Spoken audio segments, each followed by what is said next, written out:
क्यों जाते हो? तुम इतने काटे क्यों जाते हो? फिलिस्तीन में तुम्हारा कत्ल क्यों इतना ज्यादा? इराक में, शाम में, यमन में, फिलिस्तीन और अरब में, अफगान में, बर्मा में, हर जगह तुम काटे क्यों जाते हो? ये बार बार जो सवाल होता है, क्यों मारे जाते हो, क्यों काटे जाते हो? उन जालिमों को नौजवानों जवाब इतना देना। मुफ्ती आजम ने हमें सिखाया था, हम परवाने हैं मोहम्मद रसूलुल्लाह के, तू शम्मे रिसालत है, आलम तेरा परवाना। और जो परवाना होता है वो मरने के लिए ही पैदा होता है, जीने के लिए नहीं आता है। परवाने की जिंदगी अपनी शमा की मोहब्बत में घूम घूम कर अपनी जान दे देना। और अगर हम किसी सरजमीन पर काटे जाते हैं, मारे जाते हैं, तो एक बात याद रखो, हमारे मर जाने से इस्लाम खत्म नहीं होता। इस्लाम को खत्म होना था तो करबला में खत्म हो जाता, लेकिन इस्लाम की ये सच्चाई है, इस्लाम जिंदा होता है हर करबला के बाद। लब्बैक या रसूल अल्लाह, न घबराओ ऐ मुसलमानों, अभी खुदा की शान बाकी है, अभी इस्लाम जिंदा है, अभी कुरान बाकी है। जो रोज हमसे उलझते हैं, अभी तो करबला का आखिरी मैदान बाकी है, कुछ देर की खामोशी है, फिर शोर आएगा। अस्सलामु अलैकुम वरहमतुल्लाहि वबरकातुहू। मुफ्ती सलमान अजहरी की गिरफ्तारी पर पूरे देश में उनके चाहने वालों ने आवाज़ उठाई, यानी प्रोटेस्ट किया। मुफ्ती सलमान अजहरी के सपोर्ट में आम मुसलमानों के साथ साथ बड़े बड़े उलेमा भी शामिल हैं और ये सब मिलकर मुफ्ती साहब की रिहाई के लिए दुआएं और कोशिशें कर रहे हैं। उसी दौरान एक मुस्लिम औरत ने मुफ्ती सलमान अजहरी की गिरफ्तारी पर जो कहा, उसे देख आपके अंदर भी हक बोलने का जज्बा पैदा हो जाएगा इंशाअल्लाह। अगर मुफ्ती सलमान साहब की रिहाई नहीं हुई तो हम सड़कों पर उतरेंगे, क्योंकि हमारे उलमाओं के खिलाफ ये बर्दाश्त नहीं करेंगे। अगर आपके संतों के खिलाफ और किसी के खिलाफ अगर कोई गलत बात होती है तो उतरते हैं ना, ये हमारे धर्म को ठेस पहुंचाते हैं, ये हमारी शरीयत को बुरा कहते हैं, ये हमारे इस्लाम धर्म को बुरा कहते हैं, रोज गालियां देते हैं हमको। क्यों? हमारी खता क्या है, हमारी गलती क्या है? क्या हिंदुस्तानी मुसलमान होना गलत है? क्या हिंदुस्तान में मुसलमान का रहना गलत है? अगर आप ये साफ कर दीजिए मोदी जी, अगर ये स्पष्ट कर दीजिए तो फैसला सरेआम और सरे मैदान में हो जाएगा। वो क्या है? वो खुद क्या है? अपने आप को देखिए। सुरेश चौहान के जी क्या है? वो नफरत का बाजार है, और नफरत का बाजार गर्म करने के लिए, हिंदू मुस्लिम को लड़ाने के लिए एक चैनल खोला गया, सुदर्शन चैनल। वो इसी के लिए खोला गया है ताकि आपस में विवाद हो, आतंकवाद को बढ़ावा मिले। जब आप इस तरह के आतंकवाद को बढ़ावा देंगे, सुरेश चौहान के एक आतंकवादी है, मैं आपके खुले चैनल से कह रही हूँ। और तैयार हो जाए सरकार, मोर्चा खोल देंगे। सबसे पहली बात तो ये मैं इस तरह से देखती हूँ कि ये मुसलमानों के खिलाफ एक साजिश है, एक रचा हुआ प्रोपेगेंडा है। उन्होंने जो लफ्ज कहा वो एक कविता का वो लफ्ज था, और किसी को उन्होंने, किसी समुदाय को, किसी धर्म को, किसी एक व्यक्ति को उन्होंने ये कुछ कहा ही नहीं।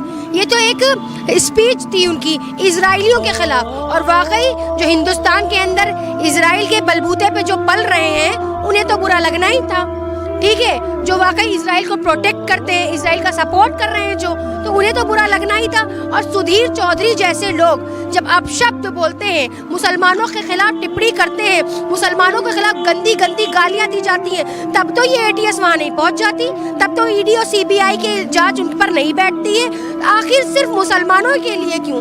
तो मैं एक बात कह देना चाहती हूँ कि यही चीज़ मैं बार बार बोलती हूँ कि मुसलमानों को टारगेट किया जा रहा है, निशाना बनाया जा रहा है। और मैं यही शेर कहती हूँ कि क्या बात है जो हस्ती मिटती नहीं हमारी, सदियों रहा है दुश्मन दौरे ज़मा हमारा। तो दुश्मन होंगे ज़रूर, लेकिन हम जो है वो संविधान के अकॉर्डिंग चलते हैं। हिंदुस्तान में अगर रहना होगा तो संविधान कहना होगा। ये जो राष्ट्र हिंदू राष्ट्र घोषित करने की कोशिश की जा रही है, वो बनने नहीं देंगे हम। और जो लोग हिंदुस्तान के अंदर रहते हैं उन्हें संविधान कहना होगा, तब तो वो हिंदुस्तान में रहने के लायक है। वरना अगर उनको ज़्यादा दिक्कत है हिंदू राष्ट्र से, तो वो नेपाल चले जाए और नेपाल में जाकर एक नया हिंदू राष्ट्र घोषित कर ले। आपको ये लग रहा है मुझको लोग आतंकवादी कहते हैं तो क्या मैं आतंकवादी हो गई हूँ? मुझको लोग कहते हैं कि मैं इंटेलिजेंस की टीम हूँ तो क्या मैं हो गई? आरोप लगाना बहुत आसान है, किसी को आतंकवादी, जिहादी, फसादी, तालिबानी, अफगानी कहना बहुत आसान है। साबित करिए, प्रूफ दीजिए।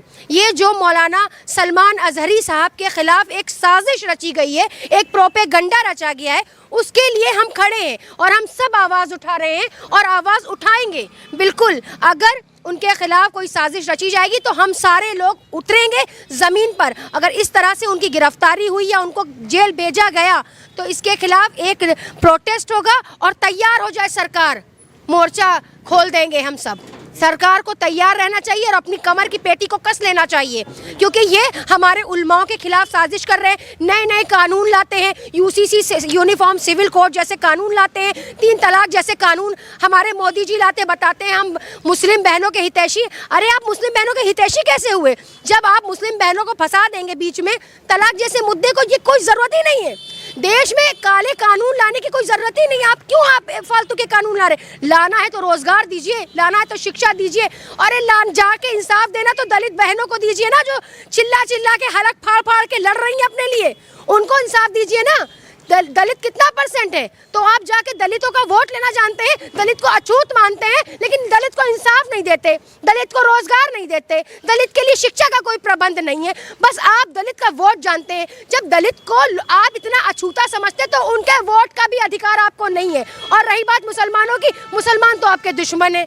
हम आपको अपना दुश्मन नहीं मानते, लेकिन आप मुसलमानों को इसलिए अपना दुश्मन तो कहते हैं कि मुसलमान हमारे भाई हैं, जो आपको बहन मोदी जी कहते हैं। अच्छा, बहन है। अच्छा, हम उनकी बहन है। बहनों के साथ कोई ये करता है कि ऐसे सड़े सड़े कानून लाके यूसीसी और हिजाब की तरह जो लोग गलत गलत टिप्पणियां कर रहे हैं आज हिजाब पर, तो वाकई अगर मुस्लिम बहनें उनकी बहनें होती तो हिजाब पे टिप्पणियां करने वालों को अरेस्ट किया जाता, एटीएस उनके घर पहुंचती। हम लोग को गंदे गंदे कमेंट सुनने पड़ते हैं, अपना हिजाब आज हम महफूज नहीं कर पा रहे। ये फैसिलिटीज दे रहे, ये हिफाजत दे रहे हैं आप गलत हैं, और आपकी सरकार को रहने का अधिकार नहीं है। और सरकार को सत्ता परिवर्तन होना चाहिए, और जनता चाहती है कि सत्ता परिवर्तन। खोला गया सुदर्शन चैनल, वो इसी के लिए खोला गया है ताकि आपस में विवाद हो, आतंकवाद को बढ़ावा मिले। जब आप इस तरह के आतंकवाद को बढ़ावा देंगे, सुरेश चौहान के एक आतंकवादी है, मैं आपके खुले चैनल से कह रही हूँ, और ऐसे लोगों को, सुधीर चौधरी के जैसे लोगों को, उन्हें तुरंत एटीएस को गिरफ्तार करना चाहिए, तुरंत एटीएस उनके घर पहुंचनी चाहिए। कैसे बैठे हुए खामोश ये लोग, अपने अपने घरों में बैठे और राजनीति रोटियां सेकते हैं, हिंदू मुस्लिम करवाते, आतंकवाद फैलवाते हैं। ये कैसे लोग हैं? इनको गिरफ्तार करे एटीएस। किस तरह की बात करते हैं आप अपना कैमरा घुमाइए, जाइए उनको खबर लीजिए आप जाकर जरा। तो ये झूठी मूठी बातें, सरकार एक निकम्मी सरकार है, झूठी सरकार है, इसके ऊपर हमें भरोसा नहीं रहा। ये जुमलेबाज सरकार है, और मैं इस सरकार से डरती नहीं हूँ, क्योंकि संविधान ने मुझे हक दिया है बोलने का, और मैं उससे बोल रही हूँ। एक सवाल आपसे जानना चाहेंगे कि बहुत सारे ऐसे लोग हैं जो हिंदुत्व की बात करते हैं, वो मुसलमानों के खिलाफ जो है बयानबाजी करते रहते हैं, उनकी गिरफ्तारी नहीं होती, तो क्या वजह है कि उनकी गिरफ्तारी नहीं होती? ये एक तरफा फैसले हो रहे हैं ना, ये पार्शलिटी हो रही है, ये मुसलमानों को गिराया जा रहा है, नीचे झुकाया जा रहा है, ये कहा जा रहा है देखो तुम्हारा इस देश में कुछ है नहीं। क्यों नहीं है? जब आज़ादी की लड़ाई हमने साथ में लड़ी, जब हमने अपने देश को आज़ाद कराया, सब कुछ कराया, सारा बलिदान दिया, तो हम इस देश के वासी कैसे नहीं? तो आप जानबूझकर हमारे साथ दोहरा चरित्र निभा रहे, तो दोहरा चरित्र निभाना बंद कीजिए। मुफ्ती सलमान करेंगे? बिल्कुल रिहा करना चाहिए। अगर मुफ्ती सलमान साहब की रिहाई नहीं हुई तो हम सड़कों पर उतरेंगे। ये फैक्ट है, ये सच है, क्योंकि हमारे उलमाओं के खिलाफ ये बर्दाश्त नहीं करेंगे। अगर आपके संतों के खिलाफ और किसी के खिलाफ अगर कोई गलत बात होती है तो उतरते हैं ना। ये हमारे धर्म को ठेस पहुंचाते हैं, ये हमारी शरीयत को बुरा कहते हैं, ये हमारे इस्लाम धर्म को बुरा कहते हैं, रोज गालियां देते हैं हमको। क्यों? हमारी खता क्या है? हमारी गलती क्या है? क्या हिंदुस्तानी मुसलमान होना गलत है? क्या हिंदुस्तान में मुसलमान का रहना गलत है? अगर आप ये साफ कर दीजिए मोदी जी, अगर ये स्पष्ट कर दीजिए, तो फैसला सरेआम और सरे मैदान में हो। उनकी कविता थी, रात दिन आप लोग तो माँ बहन की गालियां देते हैं मुसलमानों को, सोशल मीडिया पर गंदी गंदी गालियां देते, वो गालियां क्यों नहीं देखते आप? वो गालियां क्यों नहीं देखते आप? कुत्ता जो लफ्ज है वो एक कविता में उन्होंने बोला, तो क्या गलत बोल दिया उन्होंने? उनका मतलब वो नहीं था, उनका मतलब दूसरा था, उस मतलब को घुमाया गया है, ये गलत है। लेकिन हिंदू जिसको लग रहा है, अगर सुदर्शन चैनल वाले को लग रहा है कि मुझे कहा गया, तो शायद अगर उनको लगा ये बात तो हो सकता हो, लेकिन उन्होंने किसी इंसान को, किसी धर्म को, किसी समुदाय को ठेस नहीं पहुंचाई है, ये स्पष्ट है। अच्छा, गामा जी